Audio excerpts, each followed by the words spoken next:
My wife, let's call her Allison, and my stepdaughter Hannah, have been living with me for the past 3 years. Allison, 42, female, and I, 46, male, started dating 5 years back and got married 2 years ago. Hannah is 16 and Allison has had full custody of her daughter ever since she got divorced, which was 12 years ago.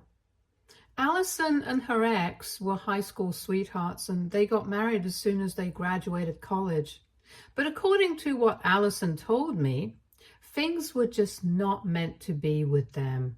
Her ex was very ambitious, and after they got married, he started taking her for granted and rarely ever spent time at home.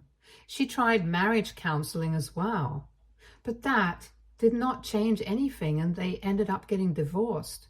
So after 6 years of marriage, she decided to put an end to it and also demanded full custody of their daughter because she didn't think that he would be up to the task of raising her on his own when she was not with him. And she was right. So he did not contest it either and settled for visiting her on the weekends. Then, about 3 years after the divorce, Allison decided to move away for better opportunities, and that's how she ended up with me. She got a job here where I'm from, and it is just a 6-hour drive away from her hometown, so she can visit her parents whenever she wants to, and her ex can come and see their daughter on the weekends too. Her decision to move away had not been received kindly by her ex because naturally that would make it more inconvenient for him to see his daughter, and their relationship had become even more bitter after she moved here. Then the last nail in the coffin was when she married me, and after that, he pretty much did not have anything to do with her unless he wanted to speak about Hannah. So it was not surprising that he had not left her anything in the will, but had only included Hannah in it. Allison and I had been expecting this since their relationship had not been great towards the end. When her ex was first diagnosed with problems in his heart, she had tried to bury the hatchet and be there for him, but he had rejected her attempts to be his friend. So she did not try harder either because it was very obvious that he didn't want her in his life, and so we tried to maintain our distance from him in the last stages. But after we received the news that he had left the house to Hannah, she and Allison started celebrating, which didn't really make sense to me because we already had a place to live, and that was my home here. The house that her ex had left was all the way back in their hometown, and they were talking about moving into the house, which was not something that I was comfortable with, and made it known to them, which is what started this entire fight. The day that they found out from the lawyer that Hannah was going to get ownership of the house when she turned 18, she and her mother immediately started planning their future and talking about what they were going to do with the house and how they were going to renovate everything. They had received a bunch of pictures from the lawyer, and I could see that it was a lot bigger than the house that we were currently living in. But this house is mine, and my entire life was based here. So before they could let their imaginations run away, I decided to burst their bubble, and I told them that I was not comfortable with the idea of moving to this new house and leaving everything behind. That surprised them a little. I don't know why, because they should have seen this coming. Allison tried to convince me to sell the house and move with them to their hometown, because for the past couple of years, she had been living here and she really missed her family and her old friends. She had spent so many years with me, it was my own to make some sacrifices for her and move with them. I thought that it was kind of unfair for her to make that comparison because when she moved here, she didn't even know that she was going to meet me.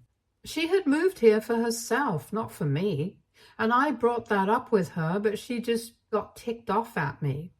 She and Hannah had pretty much made up their minds that they wanted to move. And since they had already come to a decision, they didn't want to hear me out, but just wanted to convince me to move with them. We argued back and forth for a couple of days, but eventually they just told me that they were going to go and check out the house and live there for a couple of days to test everything. And if I wanted to come, then I was welcome to do so. But if I didn't, then they would also not wait for me. After saying that, they left, and it was really hurtful for me because I felt like they had abandoned me just because I did not want to move into that house.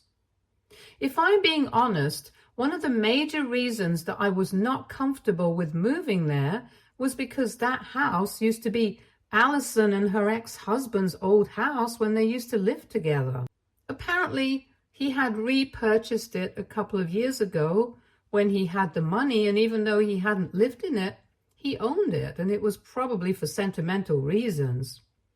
I would feel like an intruder if I lived there, and most importantly, all my family and friends lived here, and I did not want to leave them behind. My business was also based here, so it would be quite a hassle for me to leave everything behind. Anyway, a few days after they were told about the house, Allison and Hannah packed some of their things and took off without me when I told them that I was not interested in seeing the house. I was quite upset when they left, but I tried very hard not to let them see it because I didn't think that they would care in the first place.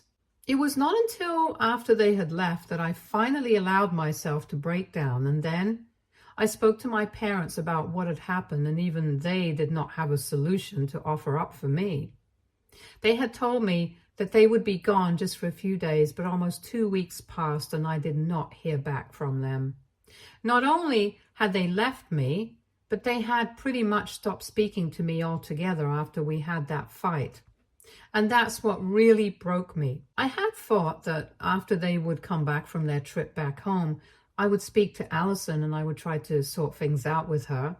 But after almost 10 days had passed without any contact, I started rethinking my decision.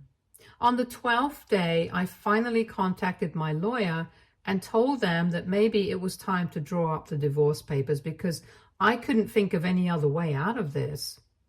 Thankfully, my lawyer is a really old friend of mine, and he told me to at least speak to Allison when she came back or call her up before filing for divorce.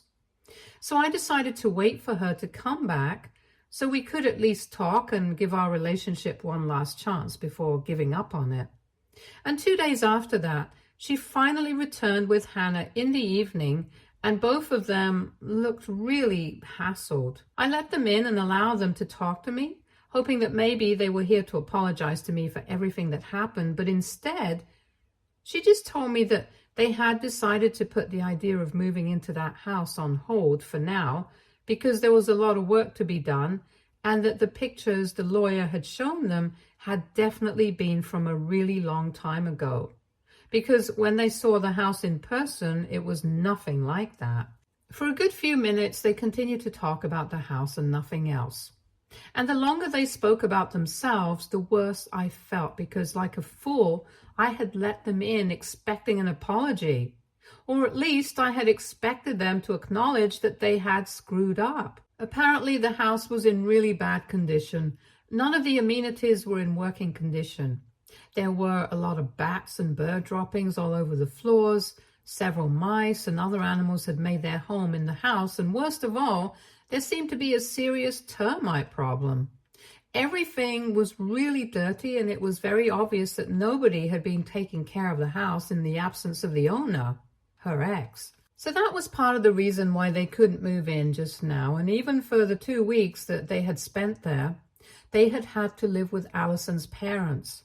The only reason they did not come back after the first night itself was because they were speaking to the lawyer and trying to find out whether they would be able to get ownership of the house before, and unfortunately, there was no clause for that in the will. And until then, the lawyer was going to handle the trust for her, and only after Hannah turned 18 was she going to legally get the ownership of the house, and then she would be able to move in whenever she wanted to.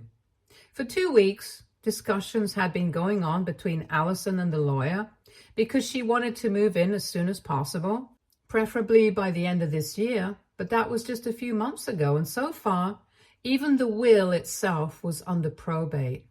And that's why they had decided to come back home, because clearly it was not the right time for them to move in. After they explained all of this to me, I told Allison that it was nice that she finally had a place to live, because as of now, I was no longer interested in living with her anymore.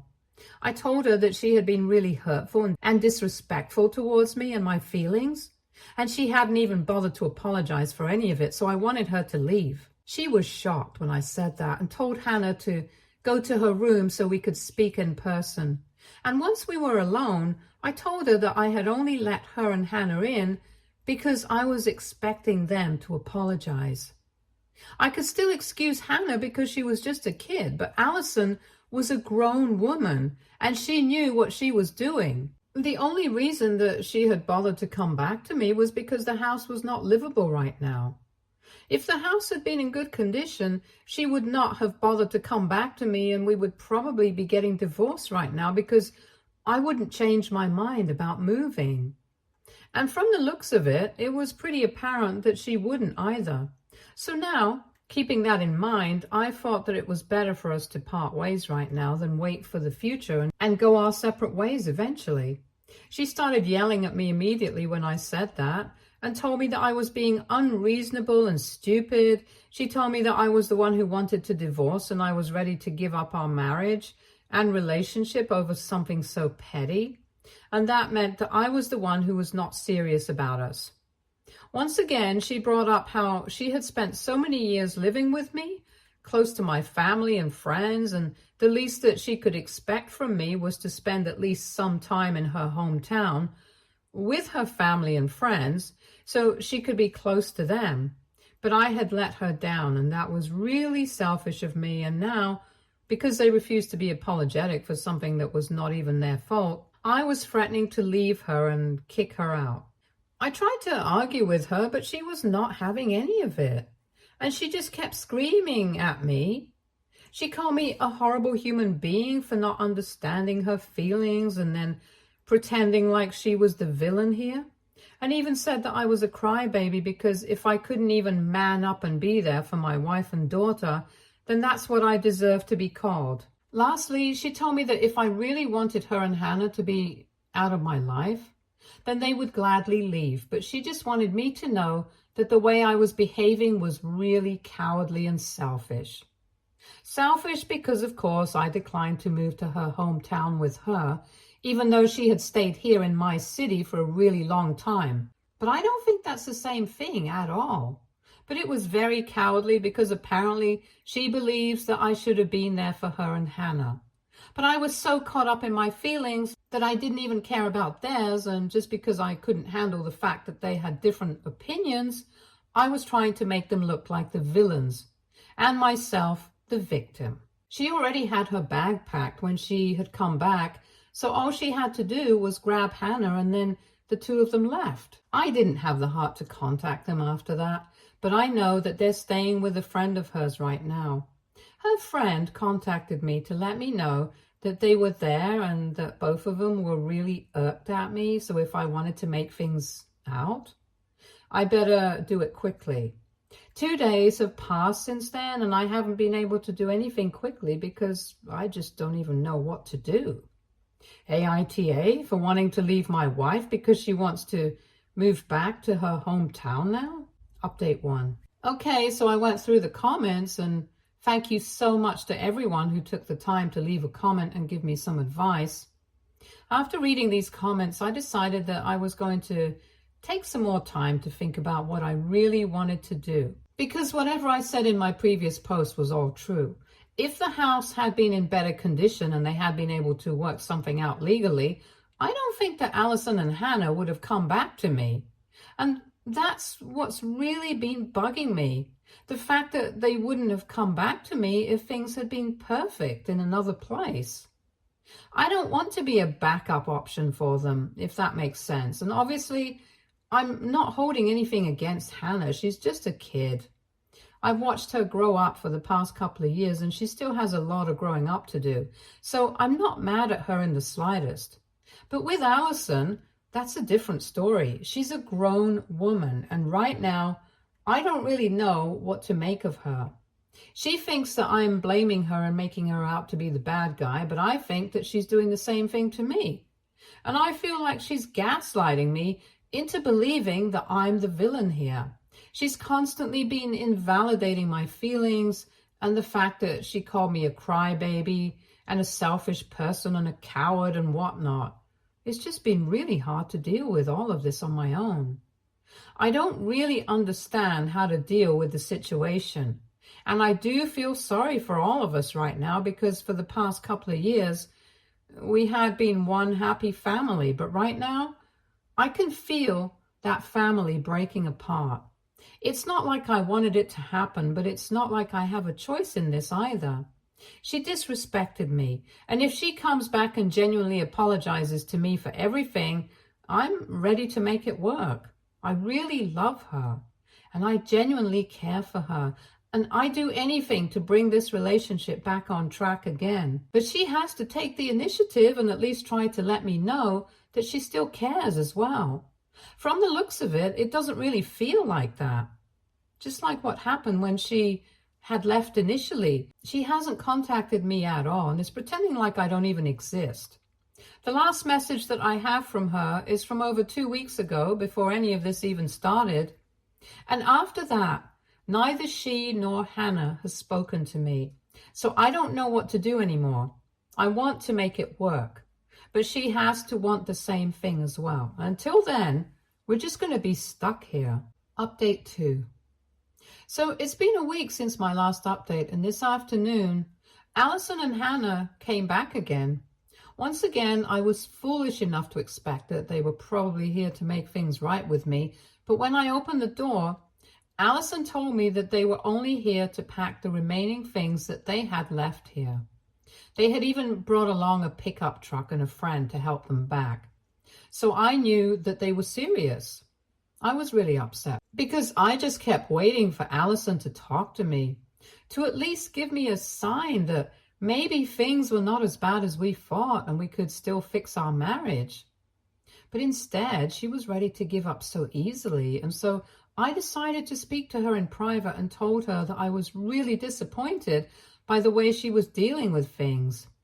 We had spent quite a few years together, and I thought that we were stronger than this, and I couldn't understand her behavior. She just sounded very resigned when she spoke to me, and she told me that she was sick of fighting with me as well, and it was not like it brought her any joy to be leaving me like this. But she also believed that I owed her an apology. And I knew that if I tried to argue with her on that, we would get stuck in the loop again and end up talking in circles. Because she believed that I owed her an apology for not being there for her. And I believed the same thing, but for her. So instead of going down that road again, I told her that whatever had happened was done now. And the only thing that we could do was at least try to move on. But we owed it to each other to give our relationship another chance, and a real fighting chance at that. I thought that she was going to agree, but instead, she told me that she was very disappointed that things had turned out to be like this, but after everything that happened, she didn't think that giving our relationship a chance would work out. Because ultimately, she wanted to move back to her hometown and be with her family and friends. She was sick of living here, and in a couple of months she was planning on moving back. So it wasn't just about the house. She actually planned on going back, and the house has just been a catalyst for her decision. I'll have to admit that caught me off guard, because I had really assumed that it was going to be about the house and not about wanting to move back. I couldn't promise her anything either, because I didn't know if I was ready to move to her hometown with her, and I didn't know if I would ever be ready for it. So when she told me that this was a real reason, she hadn't bothered to reach out to me in the past couple of weeks, because staying with her parents for those 2 weeks ahead made her feel like she had been missing out on a lot of time with them, and she wanted to be closer to them, and she knew that I wouldn't want to move back with her. She had fought with me. She had ended up trying to hate me, but she couldn't bring herself to do that because she knew that even I had a point. If I'm being honest, I honestly just believe that she wanted to move back because of the house, and that it was just a phase. But hearing her confess that she actually wanted to move back because she wanted to be close to everything that she knew, made me feel like maybe I misunderstood her and it was not just a spur of the moment impulsive decision. I honestly believe that we would end up fighting again, but when she spoke to me about it, I really tried to understand where she was coming from. Because I was sick of fighting with her as well, and I didn't think that there was any point in arguing with her again and again. That was just going to hurt both of us. She even asked me if I would be willing to consider moving back with her, and I told her that I would need some time to think about it because so far I had been under the impression that maybe this was something that I could talk her out of doing, but obviously that was not the case. When I said that, she told me that she understood and that I was free to take all the time I needed, but eventually we would have to decide what we wanted to do. Then she returned to packing, and all I could do was just sit quietly and try to process what was going on. Even when she was leaving, she told me that I still had time to think about what I wanted, but she was not going to change her mind. And if I couldn't deal with it, she would be fine with that as well. It was a lot today, and I found myself wishing that I hadn't opened the door to let them in, because otherwise I wouldn't have found out about any of this, and I think being angry at her was much easier than trying to understand and cope with this situation. But anyway, now that I know what's going on for sure, I have to think about what I want, and I have to think about what my priorities are. It's been messing with my head, but I know I'll have to come to a decision eventually, and it's going to be hard no matter what I decide. I'll be the one having to make some sacrifices, and regardless of what I sacrifice, it's still going to hurt me. So needless to say, I'm in a very complicated situation right now. And my position is not easy since I have all my family, my friends, and even my work here. I know that I'm rambling, but I honestly don't know what to make of this situation anymore. Update 3. So after thinking about everything for 3 weeks, I finally reached out to Allison and told her that I would not be moving back to her hometown with her. It was not an easy decision for me by any means, but I had to do what was best for me, and like I said in my last update, all my friends, all my family, and even my work are here, and I can't sacrifice everything. Even if I tried to come back every weekend here, I still couldn't think of a way I could make it work with my business. And I have dedicated quite a bit of my life to building this business from the ground up. I have a lot of employees who are relying on me, so I can't just hand it over to somebody else. I can't sell it to somebody and just move. So with a heavy heart, I had to decide against staying married to Allison because she deserves the freedom to live her life the way she wants to, and so do I. When I told her about my decision after 3 weeks of no contact, she seemed disappointed but did not fight with me. She told me that she understood and she wished me all the best for the future, but she hoped that I would forgive her and understand where she was coming from as well, and I really do. It must not have been easy for her to live away from her family for so long, but the only reason she had left her hometown in the first place was because she wanted to make a life for herself away from everything that she knew, away from her comfort zone. She wanted some independence and freedom, and she had already got that, but now we were both at an age where we wanted comfort. And it was natural for her to want to return to her comfort zone. We spoke about it and decided that we were going to file for divorce on mutual grounds and end this marriage amicably. But before that, we had to think about what we wanted to arrange for Hannah because she had apparently been very upset about having to leave me behind. So far, Allison had told her not to contact her because she was not sure about what I wanted, but now she asked me, and I told her that I would love to have partial custody, or at least visiting rights, because Hannah is somebody that I watched grow up for the past couple of years, and I would really like to have her in my life. With Allison, I can't help the situation right now, but I don't want to let go of Hannah as well, since I'm quite attached to her, and I think of her as my own daughter. I hadn't reached out to her so far because I didn't think it would be appropriate without speaking to Allison first.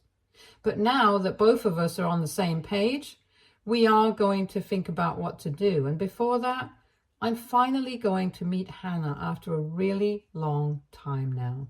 Update 4. So, hi, I just came back after meeting Hannah and Allison, and my heart is so full right now. I posted my last update 3 days back, and since then, I had just been trying to focus and to process the fact that I was going to get a divorce and Allison was no longer going to be a part of my life. I thought that I had accepted it, but the more that I thought about it, the more I regretted it. I guess speaking to her about it just made it very real, but I couldn't go back on my word, so I had to just suck it up and prepare myself mentally to see her. But the second I walked into her friend's apartment where she had been staying, I kind of broke down, and so did she. And I realized that this was the reason that we had been staying away from each other. Because we knew that the second we saw each other, we wouldn't be able to hold back. Because no matter how much I wanted to resent her, I couldn't. Because I still loved her. And I guess so does she, because as soon as we saw each other, we ended up crying and hugging each other because it had been so long since we last met one another. She instantly told me that she had made up her mind that she was going to move back to her hometown to be closer to her friends and family and her old life, but now she wasn't so sure anymore. I was so glad to hear it because finally we were on the same page, and she had been there to take the initiative to say it to me. After a lot of tears and hugging and making up, we decided that we were going to put all our plans on hold and just go for marriage counseling. If there was still a chance that we could sort out our differences and make this marriage work, I wanted to take that chance. I'd actually only gone over to meet Hannah, but I'm glad that I was able to sort things out with Allison as well. She is still staying with her friend, but she will be all packed up and ready to move back tomorrow. And I can't wait for her to come back. Hannah obviously is thrilled that we are not separating and have decided to give our marriage a second chance. But of course, we can't overlook the fact that all of this has stemmed from the fact that Allison had been feeling very distanced from her family. And so we have decided that we're going to try and see them every weekend and not once every 2 months. We're not going to make excuses for ourselves, and even though we are really busy with work and stuff, we need to make time for the ones we love. And that's a lesson that we have had to learn the hard way. Anyway, I'm just really happy that we're going to try and make it work because I really love her. And it's very soothing for me to know that it's the same for her as well. Hopefully, counseling is going to make everything better. Stay tuned for more stories from our girl relationships.